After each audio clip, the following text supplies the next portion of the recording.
The shower was still running, but Joseph could only hear his own pounding chest. He stared at the blistered burn on his 13-year-old daughter's arm, finally realizing the horrifying truth. For months, he thought his new marriage was a sanctuary. He thought his wife was a saint. He was completely wrong. As Adanna finally broke her terrified silence, Joseph pulled out his phone and dialed the police. The nightmare happening right under his nose was about to end. So, sit back, grab a drink, hit that subscribe button, drop the country you're watching from in the comments, and let's see how it all began. Joseph Chuku was not a perfect man. He would be the first to tell you that. He had a divorce behind him, a 13-year-old daughter beside him, and a one-bedroom flat in Ikoyi that smelled of fresh paint and second-hand hope. After the years of fighting with Adanna's mother, the shouting, the coldness, the slow unraveling of something that was never quite right, he had finally, carefully, allowed himself to love again. Her name was Chisom. She was 31, soft-spoken when she needed to be, and she laughed at his jokes even when they weren't funny. Joseph thought that meant something. They married quietly. No big ceremony. Just family. A small chop-chop reception in the compound. Aunties in their George wrappers fanning themselves and whispering that God had been good to Joseph. Adanna sat through it all in a white dress her father had bought her from Balogun Market, watching Chisom cut the cake with a wide smile. That evening, as Lagos traffic groaned outside their window, and NEPA took the light without warning, Chisom rubbed Adanna's back gently and said, "We are going to be fine, my dear." Adanna believed her. She was 13. She wanted to believe her. The first few weeks felt almost like peace. Joseph left every morning before 6, joining the slow crawl of cars across the third mainland bridge, heading toward his office in Ikeja. The kind of Lagos commute that ages a man faster than his years. Chisom would wave him off sweetly from the doorway. Inside, she made sure breakfast was on the table. She called Adanna by name. She seemed, from the outside, like exactly what a broken home needed. But Lagos has a saying, "Still water runs deep." And in that small flat in Ikoyi, something was moving beneath the surface that Joseph, exhausted and grateful, was not yet looking for. But what sinister shift was about to destroy their newfound peace? It started small. So small that if you blinked, you would have missed it entirely. One Monday morning, Joseph had barely turned the corner out of the compound when Chisom's voice shifted. Not loud. Not yet. Just cooler, flatter, like a door closing in a quiet room. She came out of the bedroom in her nightgown, looked at Adanna sitting at the dining table finishing the last of her breakfast, and said, "When you finish eating, wash that pot, sweep the living room, and mop the floor before you touch that phone." No good morning, no smile, just instructions. Delivered the way you give orders to someone whose name you don't care to remember. Adanna washed the pot. She swept the living room. She mopped the floor. She told herself this was normal, that stepmothers were like this at first, that things would settle. But they did not settle. They expanded. By the second week, Adanna was cooking full meals, jollof rice on the kerosene stove, the smoke stinging her young eyes, pepper soup from scratch, pounding crayfish and palm oil in the heat of the afternoon. She washed Chisom's clothes by hand in the bathroom, scrubbed the floors on her knees, and carried water from the compound tap when the pipes were dry. And through all of it, Chisom lay on the bed in the room, the ceiling fan humming above her, and the flat-screen TV Joseph had bought on higher purchase, glowing blue in the dim light, scrolling, resting, eating whatever Adanna placed before her without a word of thanks. The neighbors could hear everything through those thin walls. Mama Tunde from the next flat once pressed her ear close and sucked her teeth softly. Sister Ngozi from their church had come to visit one afternoon and seen Adanna on her knees scrubbing, but said nothing, because in Lagos, people learn quickly that what happens inside another person's marriage is not your fire to quench. And so the weeks passed. Adanna cooked and cleaned and grew quieter. Chisom rested and watched and grew bolder. And Joseph drove back and forth on the third mainland bridge every single day, completely unaware that the home he was working so hard to build was slowly swallowing his daughter whole. But how long could a 13-year-old girl carry that kind of weight before something finally broke? Joseph always came home tired. That was just the truth of Lagos. It took something from you every single day and handed you nothing back but exhaustion. By the time he parked his car in the compound, greeted the gateman, and climbed the stairs to their flat, his shoulders were carrying the full weight of Ikeja traffic, difficult clients, and a boss who never said thank you. So when he walked through that door and found Chisom in her Ankara wrapper, warm and smiling, dinner already on the table, he exhaled. He loosened his tie. He sat down, and for a few minutes, he allowed himself to believe that everything was fine. Chisom was brilliant at this part. She would dish his food herself, ask about his day with her chin resting on her hand, laugh softly at the right moments, and refill his water without being asked. She touched his arm. She called him my love. She was the picture of a devoted wife, and Joseph, tired and hungry and grateful, received every bit of it. Adanna would sit across the table in her faded house dress, eating quietly, eyes low. And just when Joseph's gaze drifted toward his daughter, just when he opened his mouth to ask, "How was your day, Adanna?" Chisom would reach over and serve him more stew, pulling his attention back before it fully landed. It was choreography, smooth and practiced and invisible, but the real performance happened in the eyes. The moment Joseph looked down at his plate, Chisom would raise her gaze slowly across the table and find Adanna's face. No words.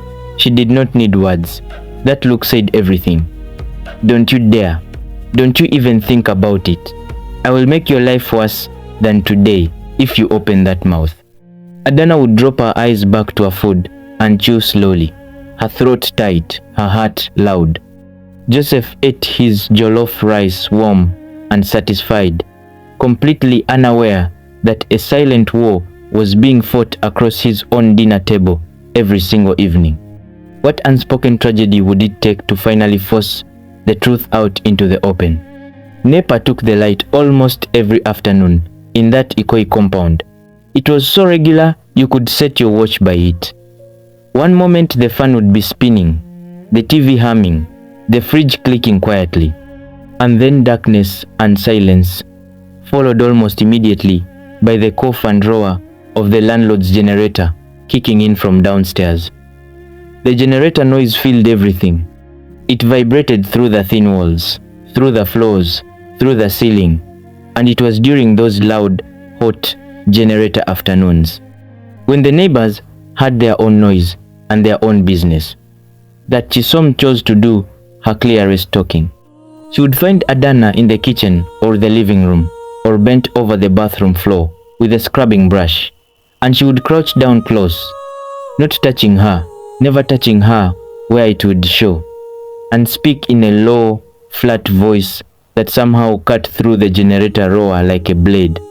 "If you tell your father anything at all, I will deal with you in ways that will make you regret the day you were born in this house." She said it without blinking, without raising her voice. Adanna would freeze, hands still on the scrubbing brush, eyes fixed on the floor tiles. She was 13. Chisom was 31, and she lived in this house, and she knew how to make Joseph smile. And she had the church sisters and the neighbors half convinced she was a good woman. Who was Adanna against all of that? And that was the cruelest part, because Adanna had tried once, carefully, to hint to Mama Tunde next door that things were hard at home. Mama Tunde had patted her cheek and said, "Every child thinks the stepmother is wicked. Just pray, my dear. God is watching." Sister Ngozi from church had told Joseph at a Sunday service that Chisom seemed like a real virtuous woman. Joseph had beamed with pride. Adanna had stood beside him in her church dress and said nothing, because in that moment she understood something deeply painful, that sometimes the people who are supposed to see you are looking in completely the wrong direction. But what Chisom did not know was that silence, pushed far enough, always finds another way out. What desperate measure was brewing in the quietest corners of the girl's mind? It was a Tuesday afternoon. NEPA had taken the light since noon and the generator fuel had finished. So the flat was hot and still and airless. Chisom was in the bedroom sleeping, one arm thrown over her face, the ceiling fan dead above her. She had given Adanna instructions before closing her eyes. Pepper soup for dinner. The floor needed mopping again, and the bathroom had better be clean before Joseph came home. Adanna moved through the kitchen quietly, lifting the pot onto the kerosene stove, striking the lighter with hands that had grown too familiar with this routine for a girl her age. The flame caught. She adjusted the wick. She turned to reach for the crayfish on the counter, and in one careless, exhausted moment, her left forearm dragged across the hot metal edge of the stove. The pain was instant and sharp, and she bit down on her lip to stop herself from crying out. She pressed her arm against her chest and folded over the counter, tears dropping silently onto the kitchen floor. She did not call for Chisom. She knew better than that. She ran cold water from the tap over the burn until the sharp heat dulled to a throb, then wrapped a piece of old cloth around it and went back to stirring the pepper soup. But somewhere in the pain, something shifted inside her. A thought arrived, quiet but clear, the way important thoughts often do. This mark will not lie. This mark cannot be coached or threatened into silence. This mark is proof.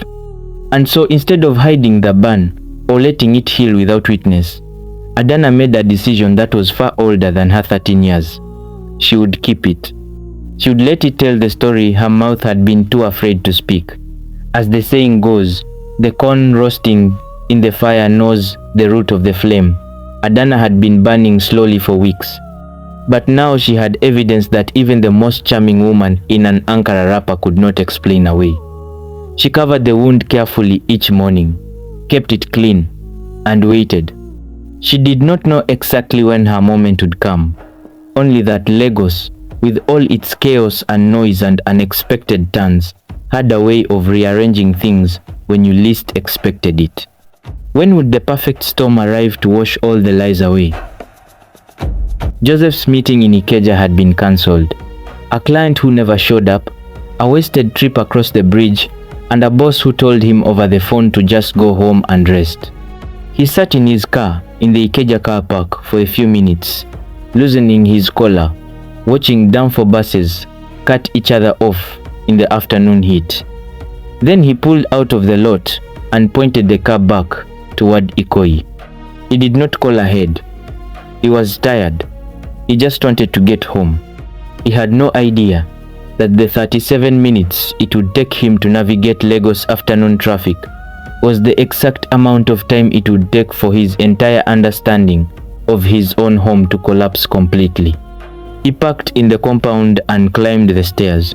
The gateman gave him a look, just a flicker, just a half second of something unreadable. But Joseph was already at the door, key in the lock, pushing it open. The flat was quiet. From the bedroom, the sound of the shower running, Chisom. He stepped inside and set his bag down, and there was Adanna, in her faded house dress, on her knees, scrubbing the living room floor alone, sweat across her forehead, a worn cloth wrapped around her left forearm. She looked up and saw him, and for one long second, neither of them moved. Then something crossed her face.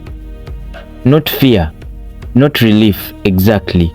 Something more like the look of a person who has been holding their breath underwater and has finally broken the surface. She stood up slowly. She crossed the room to him, and she began to talk. Not crying. Not at first. Just talking. Steadily. The way someone speaks, when they have rehearsed the words so many times in their own head that they no longer need to search for them. She told him about the cooking and the cleaning. She told him about the looks across the dinner table. She told him about the generator afternoons and the low flat voice and the threats that vibrated through thin walls. And then, carefully, quietly, she unwrapped the cloth from her left forearm and held it up toward the light coming through the window. Joseph looked at his daughter's burn and every small thing he had been pushing aside for weeks. Her silence, her thinning shoulders, the way she flinched when Chisom's voice rose from the kitchen, rushed back at him all at once like Third Mainland Bridge, floodwater, with nowhere to go. How would a father react to the undeniable proof of his daughter's silent torture? Joseph did not shout. That was the part that would have surprised anyone who knew him.